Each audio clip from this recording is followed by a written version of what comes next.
Breadbox Media programming is brought to you by... Hi, I'm Scott Hahn, and I'd like to invite you personally to join me and Breadbox Media on August 24th in New Oxford, Pennsylvania, for a day of spiritual renewal. I'll be presenting 3 talks, one on St. Joseph, one on the Sacrament of Matrimony, and another one on the Holy Eucharist. Learn more and register at breadboxmedia.com/PA conference. I hope to see you there. Introducing the redesigned CatholicSingles.com, featuring new ways that put the spotlight on the person and their faith, not just a profile picture. For the past 20 years, faithful Catholics have used CatholicSingles.com, and the reimagined CatholicSingles.com website is ready to help single Catholics take the next step in sharing meaningful relationships with other faithful Catholics. Remember, CatholicSingles.com for faith, fellowship, and love.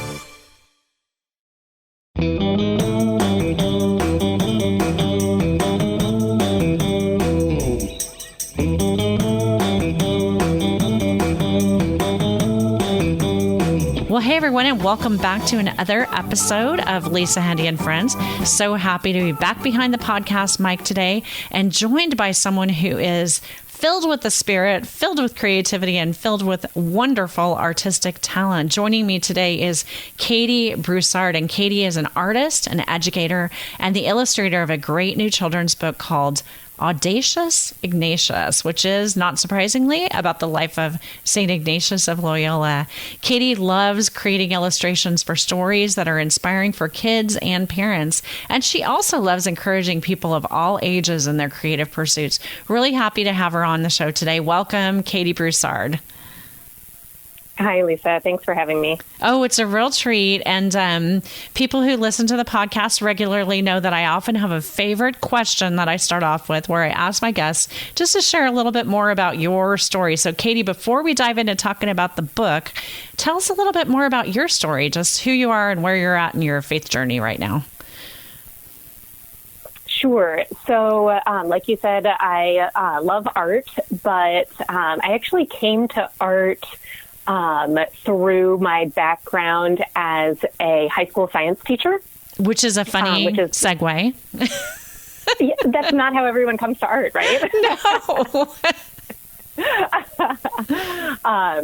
So I am a graduate of the Notre Dame Alliance for Catholic Education program, and I became a science teacher, taught physics and biology here in Chicago for 9 years, and I left the classroom to be home with my kids. I have 2 little boys who are 5 and 7, and I started creating art and illustrations when I discovered how much I loved doing art projects with them. So that's so amazing. That's just a little bit of my story. I feel like so often in my life that the Holy Spirit just leads me to like people who I know are going to be awesome new friends of mine. And Katie, I think that I felt like that was definitely the case as soon as we were put together. So many things that you just said in your statement, aside from the science part, are things that we share a love for. So, and our listeners know that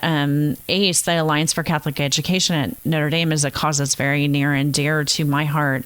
And while I didn't do ACE myself because I'm way too old and it didn't exist when I was in college, I'm such a fan of the work and the illustrator for my most recent book, which is I Am God's Storyteller, is actually someone who interned this year at ACE, and so it's been coming up over and over again, and love for children's books is definitely something that we have in common. And I also have 2 sons, although they're far older than yours, but it's a joy that keeps on giving. So, oh, that's so cool. Yeah. And you taught at Cristo Rey, is that correct?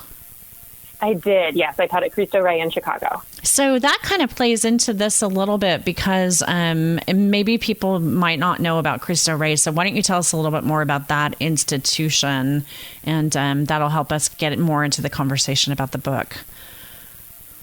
Sure. So Cristo Rey is an amazing model of school where students have an opportunity to pay their Catholic school tuition by working at a corporate internship, usually one day a week.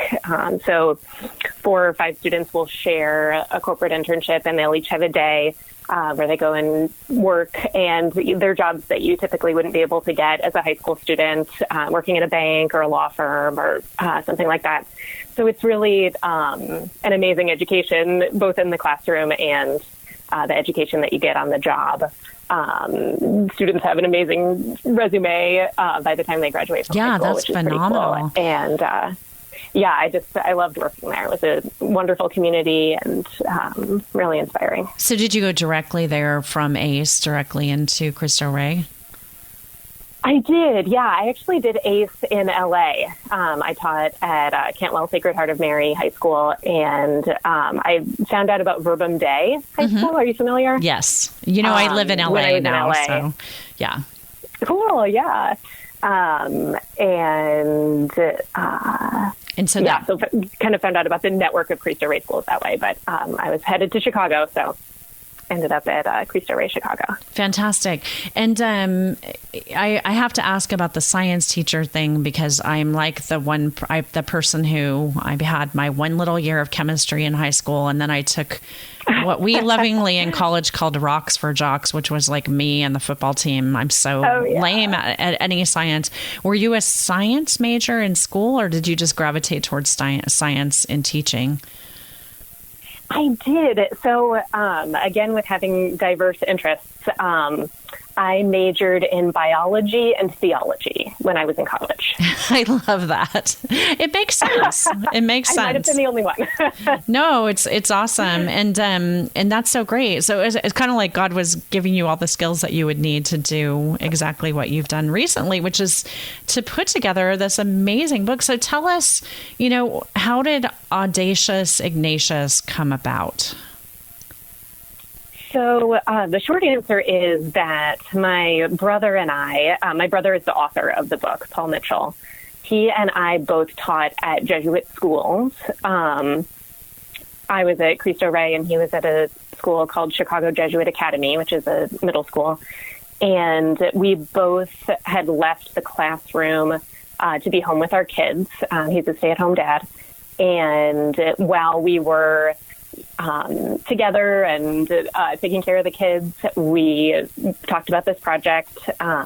He had written the book actually while he was at Chicago Jesuit Academy as a way to share the story of St. Ignatius with new faculty, and got inspired to adapt it for children. Yeah, that's amazing. While being home with his kids, and he asked me to illustrate it. I had kind of just started dabbling in art classes at that point and trying to hone my skills a little bit. And I decided to try to illustrate the book, and just kind of enjoyed the process, and we learned a lot about book design, and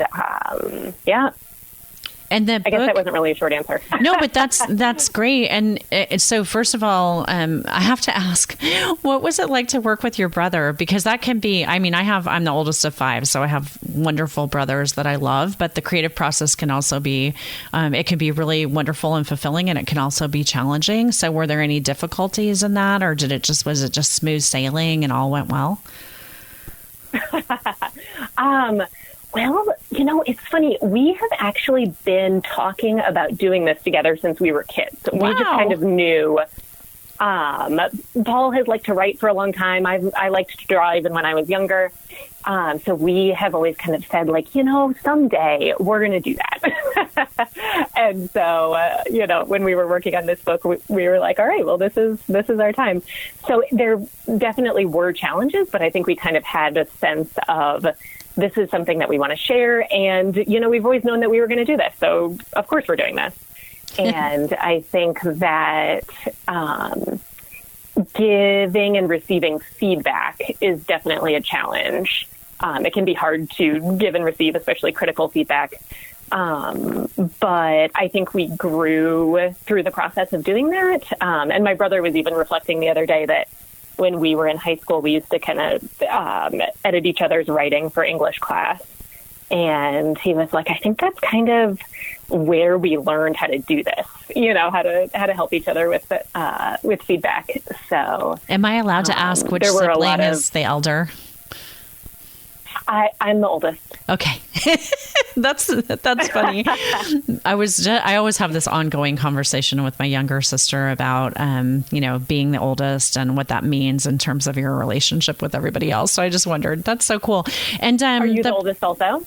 I am the oldest of 5, and we're pretty spread out. My youngest brother is actually 14 years younger than me, so I'm definitely the oldest. But it's funny, we all have different families have different roles in their relationships. So I can't imagine working on a book with any of them, and yet it would be totally awesome. So maybe you'll inspire me. It really was.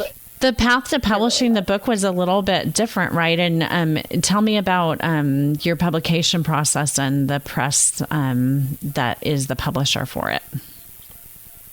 Yeah, so we decided that we wanted to publish the book on our own and just kind of completely do everything ourselves.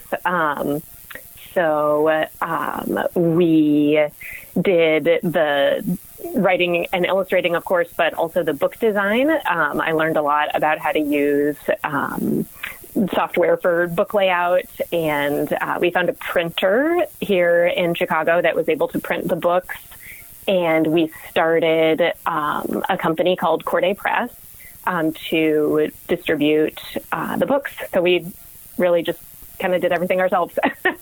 Is there a significance to the name of your publishing company, Corday Press? There is, yes. So Cordis is a family name. So Corday is sort of related to our family name of Cordis. And we published the book in 2018, which was the year that my grandmother passed away. And she was really a mentor in the faith for us. And we also noticed that Corday is the Latin word for heart, and this was certainly a project that was close to our heart. Oh, that's beautiful. And so is this Catherine Cordes Mitchell, which is mentioned in your acknowledgement? So beautiful. So beautiful. Yes, we dedicated the book to her. Oh, that's lovely. Well, let's dive into talking about the book. So Audacious, Ignatius, it's a hardcover children's book. It's beautifully illustrated. Am I correct in guessing that it's both watercolor and some other media as well for the illustrations? Yes, watercolor and charcoal. Oh, so amazing. And the book is interesting in that it's in rhyming meter. And as someone who writes children's books, I know how hard that is, especially when one of the words is Ignatius.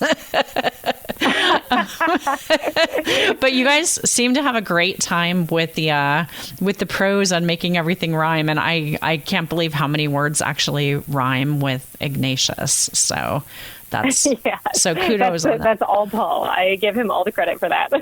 Totally awesome. So let's talk a little bit about your artwork in this, because you definitely have a beautiful vision. How did the artwork come together? And I know from working on my Time Travelers books, which deal with the lives of the saints, that you need to do some historical research to make something like this accurate. So what kind of work went into your preparation to get ready to do the art for the book?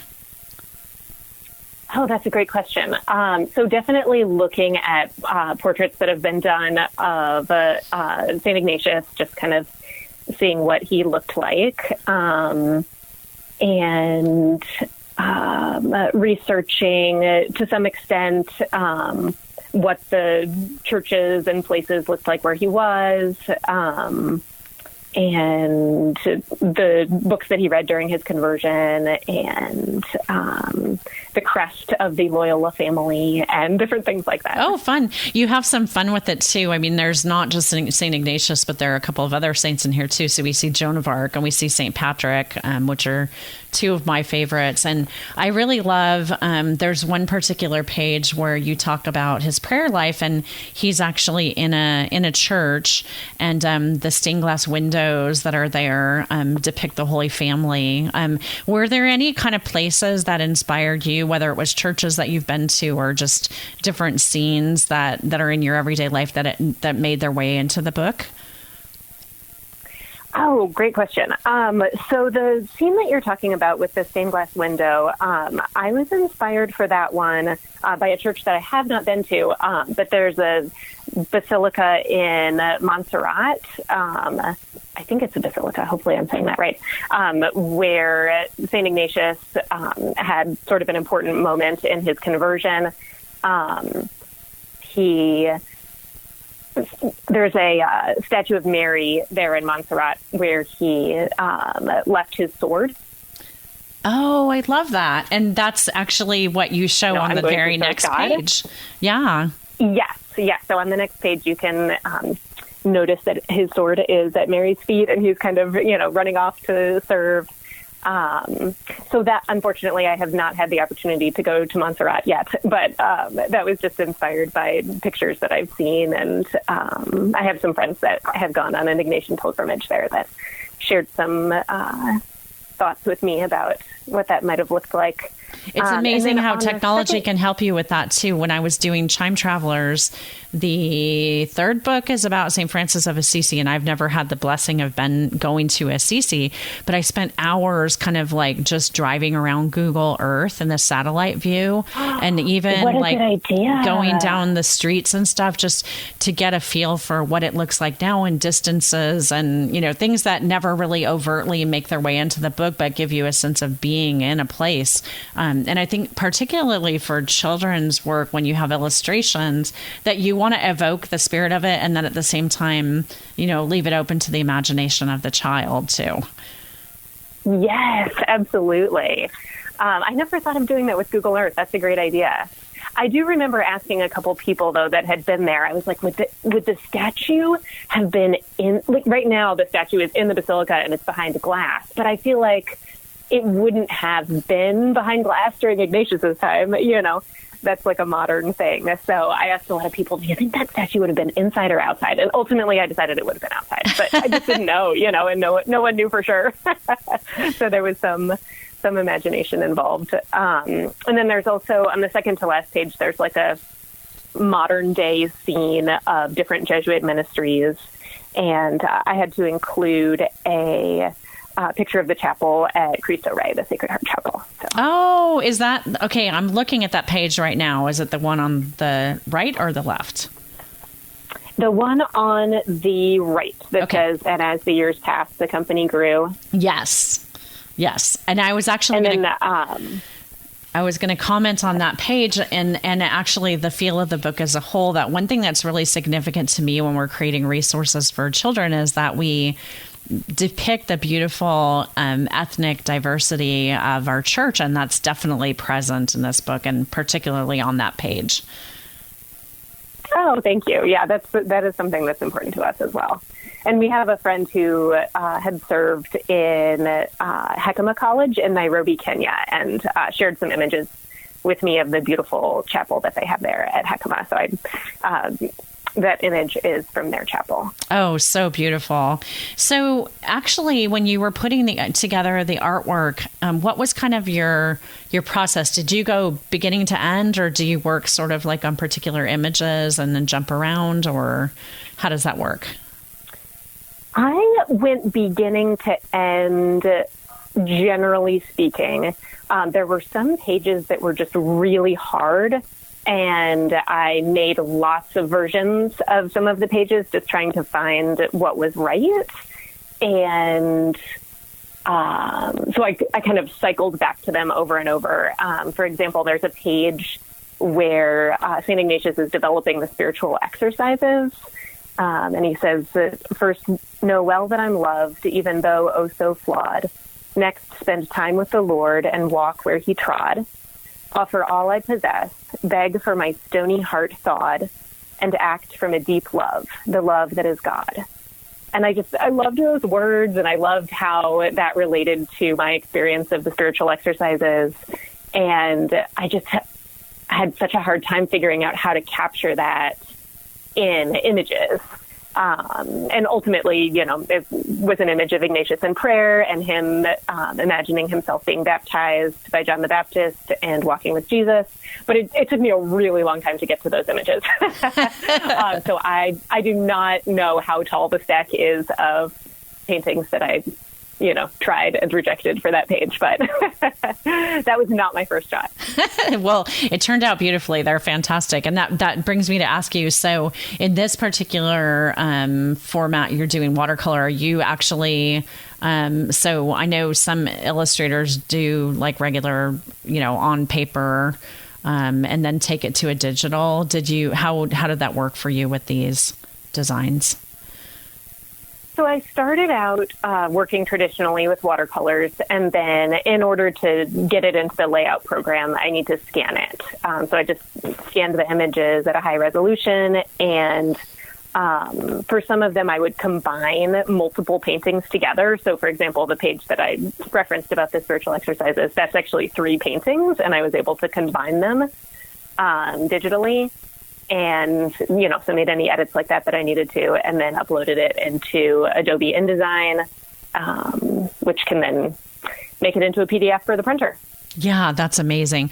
Wow. Well, I'm getting into the weeds here with the details, but it's just because this is a topic that I really enjoy talking about the format of books too. And I think that it goes to show, for any parent out there who's purchasing a picture book for your child, that what you're really gifting them is not just the story, but a work of art. And so to see the full process and to have been so involved in the publication, how is it now for you to hold this book and to read it with your sons? Oh my gosh, it's surreal. It's so amazing. I brought a copy of it into the room where I do my painting the other day. And it was so funny to me to realize, wow, I worked on these paintings in here for such a long time, and now I have the finished book in here. Like, I would never have even been able to imagine. But it's really fun to read it with the boys. They enjoy the story, and they saw it through every stage of the process. So as I was working on it, every time I would finish a page, I wanted to make sure that it was not confusing and that it was interesting to look at.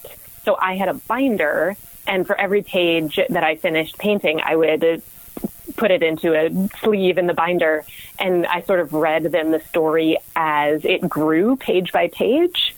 And, I could see from their feedback what was boring or what was confusing and what I needed to change. And just to have it completely finished now is it's really amazing. exciting. And so that's actually so great, because I've found in my work with children that, if an adult doesn't necessarily gravitate towards something in your work, they'll often find a way to kind of kindly change the subject or redirect or be very gentle in their criticism. But with kids, if they're not feeling something, they'll usually let you know. So having your own, they tell you. Yeah, having your own sort of like test market in your house is actually really phenomenal for a project like this. Are they so proud of you? They are, yeah. I think the thing that they were most excited about was when the book was in the library. Oh, yes. So we gave a copy of the book to our local library, and there was just something. We go to the library all the time, so I think there was just something about that. Like, when it was on the shelf in the library, it was a real book. That's amazing. So what other kinds of feedback are you getting from people that have read it now? We got some really exciting feedback just a couple of months ago. We got a letter from Pope Francis. Oh, my goodness. Tell me about that. So we had been able to share the book with him through someone who is in formation in Rome. That's phenomenal. Okay. And I have a little helper here. And I'm still on the phone. Thank you. So friends, the awesome thing about interviewing moms is that we often get to have the kids in on the podcast too. So Pope Francis gets the book through a mutual acquaintance. And did he have some feedback for you? Yes, he took the time to write us a letter, which is so goodness. Kind. That's amazing. And it was in Spanish, and he just said that he enjoyed the book and that he was glad that we had benefited from our time learning about the spirituality of St. Ignatius and how wonderful that we could share that with our children. And yeah, we were definitely pinching ourselves. I can't imagine. That would be a super cool mail day, I have to say. That's totally awesome. So, I'm kind of curious, Katie, about, we just had an example of it. You're a busy wife and mom, and you have so much responsibility. Kind of how was it for you to take this leap back into something so creative, and how did you kind of clear the mental space and create enough time for yourself that you could not only just pull off a project like this, but also just give yourself permission to enjoy the art of creativity? Well, it's not easy for sure. I know you probably, as a mom and a writer, probably know that it's challenging to be creative as a parent. Oh, yes. Lots of early morning hours. The early morning hours, exactly. I would say that the things that helped me kind of carve out this time was kind of giving myself some silence and some white space, and not always having a lot of input. So what I mean by that is, if I'm in the car or I'm washing the dishes, I often have a tendency to, put on an audiobook or put on a podcast or, be listening to something and processing someone's ideas. And I have found that it helps me in my creative practice to just kind of embrace silence sometimes and just say, you know what, I am just going to try to listen to my own thoughts and reflect on what's happened to me today, pray, let my mind wander, whatever happens. But for some reason, just kind of fasting from input in a way for part of the day just really helps me. Does that resonate with you at all? Have you ever noticed that? Oh, absolutely. Absolutely. And the interesting thing is that the more that you give yourself kind of get into that mode. For me, I have to carry a journal with me everywhere that I go, because when you give yourself permission to tap into that part of your brain, it's amazing. And when you say to God, okay, use me, use my, even though I'm very flawed and I'm not as talented as I would like to be, I'm giving myself over to you. And I want you to use me the way that you will, to share what you want me to share. Despite how fearful it can be to do that. And it's amazing when you do that, just where the ideas come from, and just how in everyday life, when you kind of pick your eyes up and look at the world around you, I see it in words and stories and fragments of stories and ideas for different things. I'm sure you see it in images and, and ideas for beautiful art that you can create, or other stories that you can do, or whatever. It's amazing how the Spirit can work in us in that way. Yes, that's so true. I think that it just changes the way that I look at the world. If I've been painting or kind of racking my brain trying to figure out how to lay out a picture, it just, you'll see a picture in a book, or you'll see a stained glass window and you'll think, oh my gosh, I got it. It just like kind of gets your brain working in a different way, I guess. And I love that. Oh, go ahead. The other thing I would say just about creativity as a parent is being interrupted a lot and having limited time are sort of the realities of being creative as a parent. And I think that it took me a while to realize that even though those are really challenging, there's a gift in that as well, and that it can be really hard to be interrupted. But sometimes when I'm taken away from what I'm working on and then I come back to it, I'm glad that I was kind of forced to stop working on whatever detail that I was working on and kind of step back with fresh eyes and see the big picture. And just and just with having limited time, I think I am tempted sometimes to try to make something perfect, whatever that means, and just keep working on it forever. And I think when you have limited time as a parent, sometimes it just forces you to be like, well, when nap time's over, then I'm done. And that's as good as it's going to get. And I think that's sometimes a really healthy place to be creatively, to just say, I'm going to send this out and I'm going to learn from it. And, the next one will be even better. So. Amen to that. That's so interesting that you should say that. And I think realizing that even something like 20 minutes, a gift of time where, you have 20 minutes, you got to do something in that amount of time. And if you really give over to it, it's like a lot can be accomplished in that amount of time when you're not spending the whole time on Instagram or fiddling around with something that doesn't need to be done. So I think it's a great thing. I also think it's really great for our children to witness us have a passion, pursue it, decide to learn something new. Yes, sometimes fail and get up from failure. I think it's good for them to see that at all phases of life, you can be something more than what you are, and what a gift it is that God gives us hearts and minds that give us the ability to do that. Yes. Yeah, I'm laughing because it's like you're reading my notes. Like, that is exactly what I was going to say. I was thinking about how I had a hard time getting started with art because I felt like it was selfish for me to work on something that was like, it felt like painting was just for me. And so it took me a while to even buy the supplies and take the classes and kind of follow that interest that I had. But it was amazing to me to see how interested my kids were that I was working on that. And so, like you say, I think they're fascinated, and you're setting a great example by kind of following what you're interested in and developing your creative interests. Yeah. Well, Katie, it's such a joy to talk to you. I want to make sure that we point people to the right place when they want to purchase a copy of Audacious, Ignatius, to bring this beautiful work that Pope Francis has in his library into your own home. Where's the best place for people to go to get a copy of the book?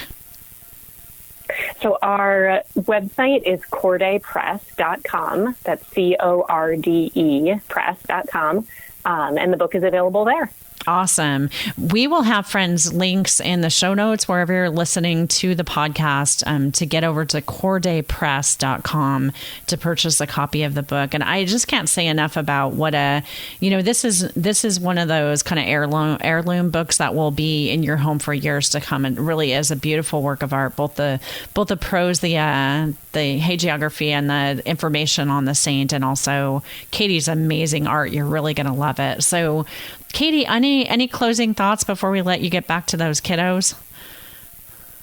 I just wanted to say that I am also enjoying your books very much, Lisa.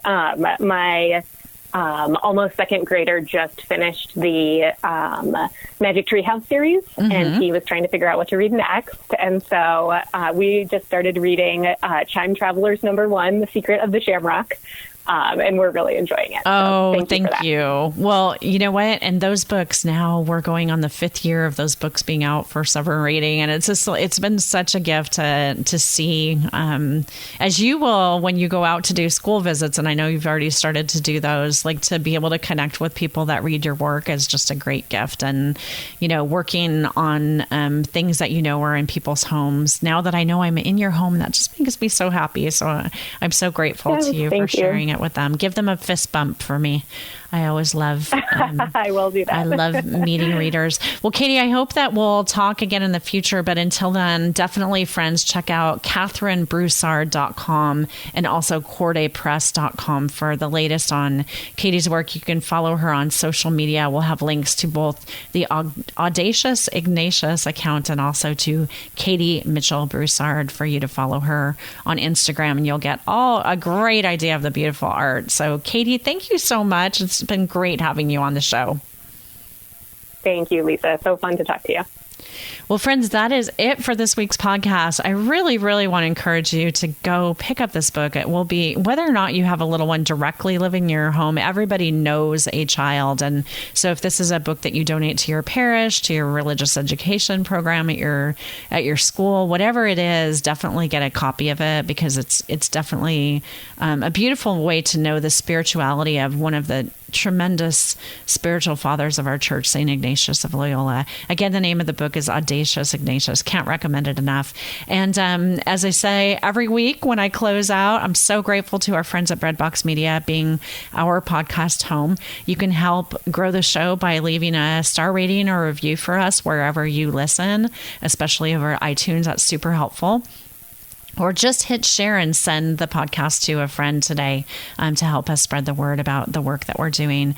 I love your feedback, so you can reach me anytime on social media at Lisa Hendey or by email to lisahendey@gmail.com. Until next week, I hope you have an awesome week, friends. God bless.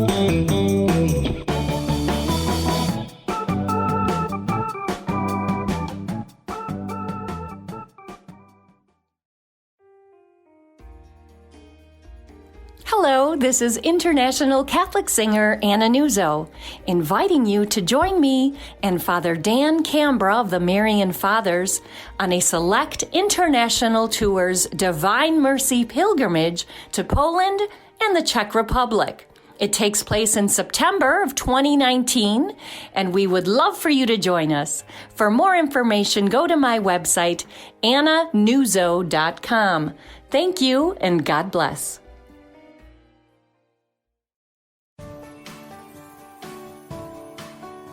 Breadbox Media programming is brought to you by Jack Kane Ford.